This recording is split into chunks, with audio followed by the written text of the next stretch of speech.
Ang inyo pong nakikita ay ang loob ng condominium na kung saan hinihinalang isinagawa ang initiation rites dito po sa malapit sa De La Salle College of St. Benil kung saan namatay nga po ang isang estudyante. At makikita nyo po ang pasilyo ng condominium na yan at ito nga po ang pinakabago ebidensya ng hawak ng Manila Police District.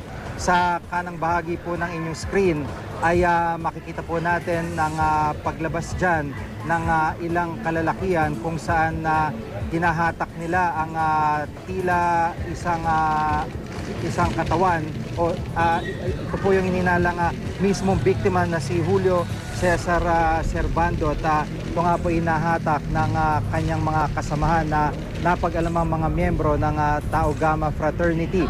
Diyan po sa videong yan ay makikita nyo ang dalawa sa kanyang mga kasama na ininala po na nagsagawa itong initiation rites at may dumating na isa pa. Pero ayon po sa NPD, lahat-lahat itong mga suspect ay 11 mga pangalan ang kanilang hawak. Sa isang bahagi po ng footage niyan, yung inakala po ng marami ng mga miyembro ng media dito na sa unang tingin ay tila wala ng buhay na biktima, medyo kumilos pa ho yan dito sa videong ito.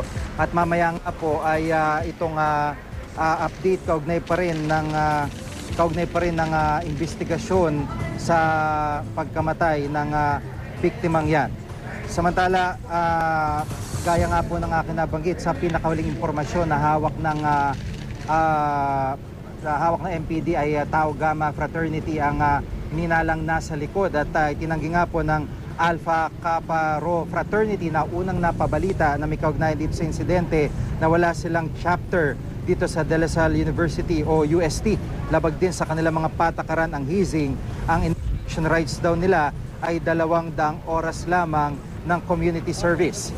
Matinding tama sa katawan ang tinamo ng umano'y hazing victim na si Julio Cesar Servando na isang estudyante ng De La Salle College of St. Benil. Base sa autopsy report ng Manila Police District, traumatic injuries sa katawan at lower extremities ang ikinamatay ni Servando. Nagpapagaling naman sa ospital ang 3 iba pang kasama niya na sina John Paul Raval, Lawrence Anthony Agustin at isa pang minor de edad na estudyante. Base sa panang investigasyon, sumailalim sa initiation rites ng fraternity ang 4 na biktima nitong Sabado. Pagkatapos ng initiation, 2 lalaki nagatid sa 4 na biktima sa One Archer's Place condominium. Base sa logbook ng gwardiya ng kondo, mga lalaking nagngangalang Trex Garcia at Hans Tamaring ang naghatid sa 4.